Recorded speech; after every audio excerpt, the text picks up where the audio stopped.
আসসালামু আলাইকুম।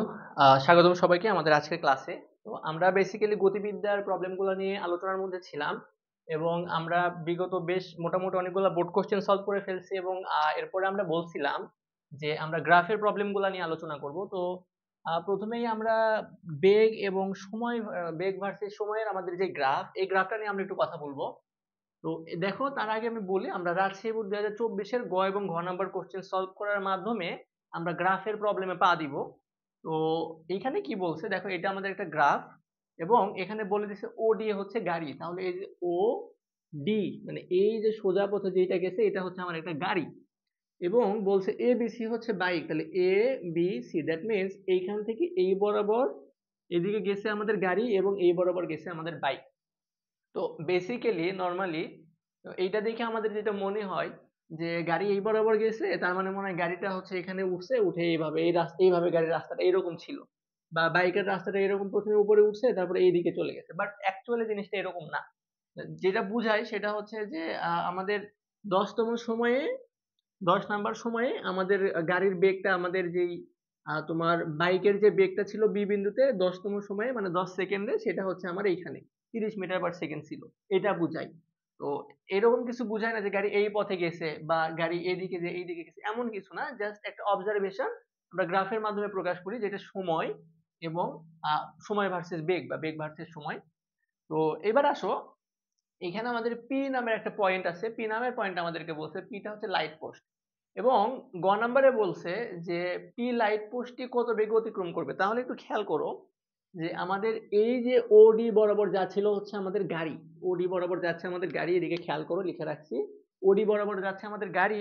তাহলে অবশ্যই এটা ওডি বরাবর যাওয়ার সময়ই তো পি পাবে, এই রাস্তার মাঝখানে সে পি কে দেখবে।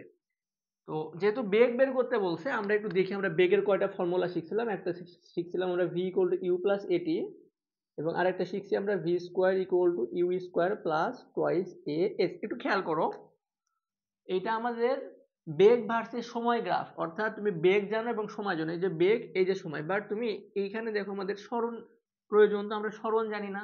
তো এইটা আমরা ইউজ করব না, আমরা এইটা ইউজ করব। তাহলে কিভাবে ইউজ করব একটু খেয়াল করো। ভি, কোন পয়েন্টে ভি জানতে চাচ্ছ? এই পি পয়েন্টে। তাহলে আমি লিখলাম VP equal to you plus A then হচ্ছে আমাদের টি। একটা জিনিস খেয়াল করো, এই গাড়িটা এই দিকে যাচ্ছে মূল বিন্দুগামী সরলরেখা, তার মানে বুঝায় যে আমাদের সমত্বরণে চলছে। দ্যাট মিন্স এর প্রত্যেকটা পয়েন্টে বেগের পরিবর্তন সমান, এটা বুঝায়। এরকম গ্রাফ থাকলে বুঝবা প্রত্যেকটা পয়েন্টে তার বেগের পরিবর্তন সময়, ত্বরণ কি? সময়ের সাপেক্ষে বেগের পরিবর্তন। তাহলে এইটা যদি মূল বিন্দুগামী সরলরেখা হয়, তাহলে তোমাকে বোঝাচ্ছে যে এই যাত্রাপথের প্রত্যেকটা পয়েন্টে সে সমত্বরণে চলছে। তাহলে এবার আসো আমরা একটা অবজারভেশন থেকে একটু মান বের করার চেষ্টা করি। সেটা হচ্ছে, মনে করো আমরা এই পুরো রাস্তার মাঝখানে আমরা এইটুকু ডিস্টেন্স নেব। কেন? কারণ এই পয়েন্টে আমি ভি জানি, এই পয়েন্ট, এইটা দেখো, এটা আমার আদি বিন্দু, এটা আমার শেষ বিন্দু। উপরে আমি যাচ্ছি না, উপরের অবজারভেশনে আমি যাচ্ছি না, বা তুমি যদি যাও ওখান থেকেও তুমি ভি এ বের করতে পারবে। বাট আমরা এইটুকু নিলাম আর কি। তো তুমি যদি এইখান থেকে এইটুকু নাও তাহলেও হবে, কারণ সমত্বরণ প্রত্যেকটা ইতে আমাদের ত্বরণ সেম থাকবে। এইখানে আদি বিন্দু আমাদের 0, শেষ বিন্দু আমার এইটা, ভি ইকুয়াল টু 30। তাহলে আমরা ত্বরণের ফর্মুলাটা একটু লিখি যে A equal to V minus U divided by T. আচ্ছা, তাহলে ভি কত দেখো তো, আমরা এইখান থেকে এই ডিস্টেন্স টুকু নিছি, এইখান থেকে এই ডিস্টেন্স। তাহলে ভি কত এই পয়েন্টে দেখো তো, এই পয়েন্ট বরাবর ভি অক্ষ বরাবর আসো, মানে তোমার যেখানে ভি দেওয়া আছে এই অক্ষ বরাবর ভি এদিকে আসো। তাহলে এই যে আমি এখানে আসি, এই যে বাম দিকে আসতেছি আসতেছি আসতেছি, এই পয়েন্টে আমি পাইলাম ভি হচ্ছে আমার 30। তাহলে 30 বসাও, 30। এবং এইটার শেষ বিন্দু হচ্ছে আমাদের কত? 0, মানে আদি বিন্দুটা আমাদের কত? 0। আর সময় কত দেখো তো, তুমি যেই পয়েন্টটা নিছো নিচের দিকে সময়, এই পয়েন্ট থেকে নিচের দিকে আসলে তুমি সময় পাবে। এই যে এই পয়েন্ট আমি নিচের দিকে আসতেছি দেখো, এই যে নিচের দিকে আসলাম আসলাম আসলাম, এই যে 20। তাহলে আমার সময় হচ্ছে 20। তুমি এখান থেকে একটা ভ্যালু পাবা, তুমি পাবা 1.5 মিটার পার সেকেন্ড স্কয়ার। তুমি যদি চাও যে আমরা ওডি নিয়ে কাজ করব, তাহলে করো। দেখো, ওডি তে যদি বের করতে চাও, তাহলে ওডি, তাহলে ডি বিন্দুতে তোমার নিতে হবে কি? বেগ। তাহলে ডি বিন্দুতে বেগ আমার 45, এই যে ডি বিন্দু এই দিকে আসো, এই যে 45 মাইনাস 0, 0 কেন? এই পয়েন্ট নিচে। আর টি কত দেখো তো, ডি বরাবর নিচে আসো, টি হচ্ছে আমাদের 30, মেবি একই অ্যান্সারই আসার কথা, হ্যাঁ সেম অ্যান্সারই আসবে। তো যেহেতু সমতরণ প্রত্যেকটা পয়েন্ট আমাদের ত্বরণটা সেম হবে। আচ্ছা এবার আসো, এবার খেয়াল করো তো এখান থেকে পি বিন্দু, আচ্ছা এইখানে একটু একটা ইম্পর্টেন্ট কথা আছে, সেটা হচ্ছে আচ্ছা আমরা আগে আগাই। তো পি বিন্দুতে আমরা যাব এইখান থেকে, ও বিন্দু থেকে, তাহলে ও বিন্দুতে আমাদের বেগ 0, এ আমরা বের করলাম 1.5। আচ্ছা এইবার আসো তুমি টিটা কোনটা নিবা? তো আমরা যখন ত্বরণ বের করছিলাম তখন এই পয়েন্টে টি নিছি। তো আমরা যখন এই পি পয়েন্টের ত্বরণ বের করবো তখন এই পয়েন্টে আমাদের পি নিতে হবে। তাহলে এই পয়েন্ট থেকে তুমি নিচের দিকে আসো, এই পয়েন্ট থেকে নিচের দিকে আসো, আমি এই পয়েন্টে আসলাম। তো এটা আমাদের বইয়ে বলে দেওয়া নাই যে এই পয়েন্টটা এই দুইটার মাঝ বরাবর হবে, বাট এইটা আসলে বলে দেওয়া উচিত ছিল যে এটা এই পি পয়েন্টটা এই দুইটা বেগের মধ্যবিন্দু, দ্যাট মিনস 25, 25। তো তুমি এখানে 25 নিয়ে ক্যালকুলেশন করবা। তাহলে তোমার প্রশ্ন জাগতে পারে যে এইখান থেকে এটা যদি মধ্যবিন্দু হয় তাহলে এখান থেকে এইদিকে গেলে এখানে তো আমার তাহলে 35 অ্যান্সার আসার কথা, বাট এইটা মধ্যবিন্দু না। যেহেতু তোমাকে বেগ বের করতে বলছে, বেগ তুমি ধরতে পারবা না, তুমি এইখান থেকে সময়টাকে ধরবা যে এই বরাবর নিচে নামলে এই পয়েন্টটা হচ্ছে আমাদের এই 20 আর 30 এর মধ্যবিন্দু 25। যদিও এটা বলে দেওয়া উচিত ছিল বা এরকম দাগ দিয়ে এখানে বলা উচিত ছিল, যাই হোক। তাহলে এখান থেকে তুমি ক্যালকুলেশন করলে পাবা, তুমি পাবা 37.5 মিটার পার সেকেন্ড। তাহলে পি পয়েন্টটাকে অতিক্রম করবে এত বেগে। আচ্ছা এবার আসো, আমাদের গ নাম্বারটা শেষ, আমরা এবার একটু ঘ নাম্বারের দিকে যাব। খেয়াল করো আমাদের গ নাম্বারটা শেষ। ঘ নাম্বারে কি বলছে? 30 সেকেন্ডে গাড়ি এবং বাইকের অতিক্রান্ত দূরত্ব, দ্যাট মিনস এইদিকে সময় দেখো 10, 20, 30, এই 30 সেকেন্ডে গাড়ি কতটুকু দূরত্ব অতিক্রম করবে, এই 30 সেকেন্ডে বাইক কতটুকু দূরত্ব অতিক্রম করবে। তাহলে আমরা আসো আগে আমরা আগে কিসেরটা বের করবো, আমরা আগে গাড়ির অতিক্রান্ত দূরত্ব একটু বের করি, দূরত্ব বের করি। তাহলে গাড়ি, হ্যাঁ গাড়ি কোন পথে গেছে দেখো তো, ওডি, তাহলে ওডি অংশ, দ্যাট মিনস আমাদের গাড়ি। তাহলে গাড়িটা আমরা কিভাবে বের করবো একটু খেয়াল করো, ও ডি। আচ্ছা তো আমরা জানি দেখো S equal to UT plus half A T square, এটা আমাদের একটা ফর্মুলা, এটা একটা ফর্মুলা, আর একটা formula S equal U plus V divided by 2 into T.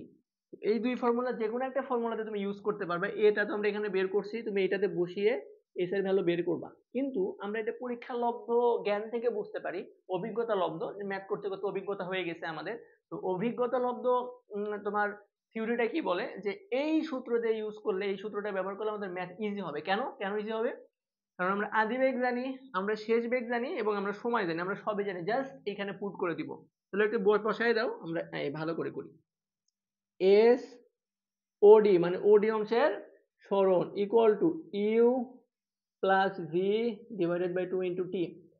OD অংশের আদি বেগ 0, শেষ বেগ কত দেখো তো, ডি অংশের শেষ বেগ এই বরাবর এইদিকে, এইদিকে আসো, 45 45 ডিভাইডেড বাই 2 ইন্টু টি কত, এই যে ডি বিন্দু থেকে নিচের দিকে আসো, এখানে 30, এখানে 0, তাহলে পুরো যাত্রার পথের সময় 30, বা তোমাকে প্রশ্নে বলেই দেওয়া আছে এখান থেকে তুমি একটা ভ্যালু পাবা 675 মিটার। তাহলে এটা আমাদের একটা অংশ গেল। তাহলে আমরা একটু লিখি যে গাড়ি আমার কত, 675 মিটার। আমরা এখন এটা মিশে দিব, এই জন্য লিখে নিলাম আর কি। আমরা একটু এটা মিশাই, এবার আমরা কাজ করব বাইক নিয়ে। তাহলে বাইক আমাদের কত দেখো তো, বাইক বাইক কোথায়, বাইক আমার এ বি সি।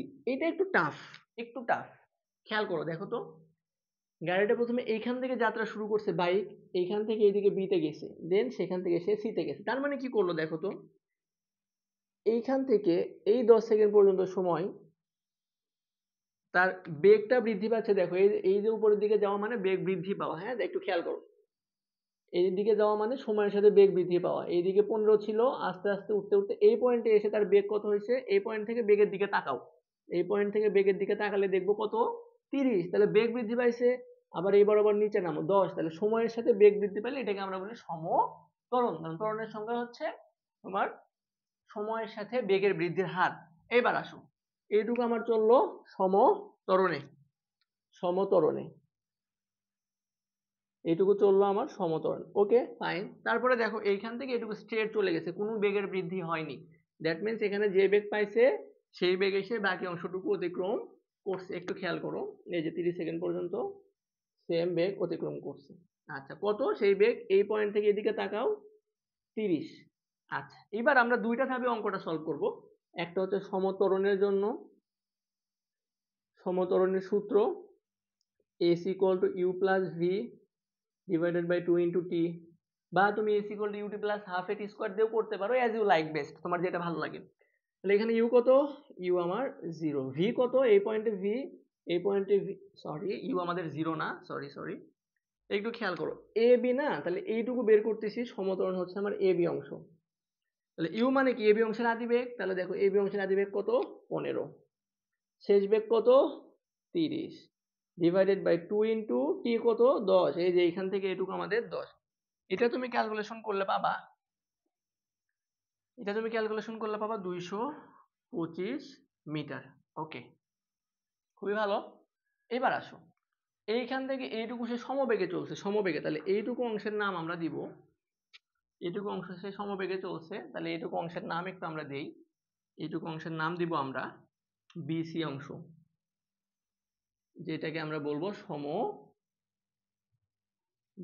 ওকে, সমবেগ। এবার আসো কি হলো, তাহলে সমবেগের সূত্র কি, তাহলে ভিসি অংশে ভি, ওকে, তাহলে আমরা কি বের করতেছি, S B C, that means সরণ বিসি পথে, তাহলে ভিটি, সমবেগের সূত্র ভি টি, তাহলে ভি, এইখানে ভি, এখান থেকে এটুকুতে কত বেগে গেছে, এই পয়েন্ট থেকে বাম দিকে তাকাও, বাম দিকে কেন যাচ্ছে, কারণ বাম দিকে তো আমাদের ভি দেওয়া, নিচে নামলে আমরা টি পাবো, টি আমাদের দরকার নাই, এইদিকে যাবো আমরা, তাহলে এইদিকে এইদিকে এইদিকে এদিকে আসো, কত, 30, তাহলে 30 মিটার পার সেকেন্ড। আর টি কত, এইখান থেকে এইটুকু কত হয় খেয়াল করো তো, দেখো 10 30, দ্যাট মিনস 10 সেকেন্ড থেকে 30 সেকেন্ড কতক্ষণ সময় হয়, 20 সেকেন্ড, এটা তো কমন সেন্স, বা তুমি 30 থেকে আগেরটা বাদ দিবা, তাহলে তুমি এখান থেকে একটা অ্যান্সার পাবা, এখান থেকে একটা অ্যান্সার পাবা 600 মিটার। তাহলে টোটাল, হ্যাঁ, bike A B C total আমরা পাবো, খেয়াল করো, 225 প্লাস 600 ইকুয়াল আমাদের একটা ভ্যালু আসবে 825। আমি একটু দেখি এটা কি দেখা যায় কিনা। ওকে, অনেক সুন্দরভাবে দেখা যাচ্ছে। তো এই ছিল আমাদের এই প্রবলেমটা, আমরা এই প্রবলেমের মাধ্যমে আমরা তোমার গ্রাফের প্রবলেম গুলাতে পা দিলাম, প্রবেশ করলাম। এরপরে আমরা আরো বিভিন্ন টাইপের কোশ্চেন দেখবো, আমি তোমাদেরকে সবগুলা বোর্ড কোশ্চেনই করিয়ে দিব। এটা আমাদের রাজশাহী বোর্ড 2024 সালে আসছে, এবং এরপরে আমাদের সরণ ভার্সেস তোমার বেগের একটা গ্রাফ বা ত্বরণের একটা গ্রাফ অঙ্কন করতে হয়, আমরা করব। আচ্ছা, তো এইটার ঢাল, আচ্ছা আমরা এই প্রবলেমটা যখন ফেস করবো তখন আমরা এটা সলভ করে ফেলবো, হ্যাঁ। তারপরে মনে রাখো, এই যে বেগ আর সময়ের যে ঢাল, গ্রাফের যে ঢাল, এটা আমাদের কি নির্দেশ করে, একটু খেয়াল করো, ত্বরণ নির্দেশ করে। ত্বরণ কিভাবে দেখো তো, আচ্ছা এটা আমি পরের ক্লাসে করিয়ে দেখিয়ে দিব না, আমাদের প্রবলেমই আছে এটা দিয়ে। তো ঠিক আছে, আজকের ক্লাসটা আমাদের তাহলে এই পর্যন্ত থাকবে। ভালো থাকো সবাই, ক্লাসগুলো বেশি বেশি শেয়ার করবা, যারা হোয়াটসঅ্যাপ গ্রুপে যুক্ত হয়নি হোয়াটসঅ্যাপ গ্রুপে যুক্ত হয়ে নিবা। ঠিক আছে, আসসালামু আলাইকুম।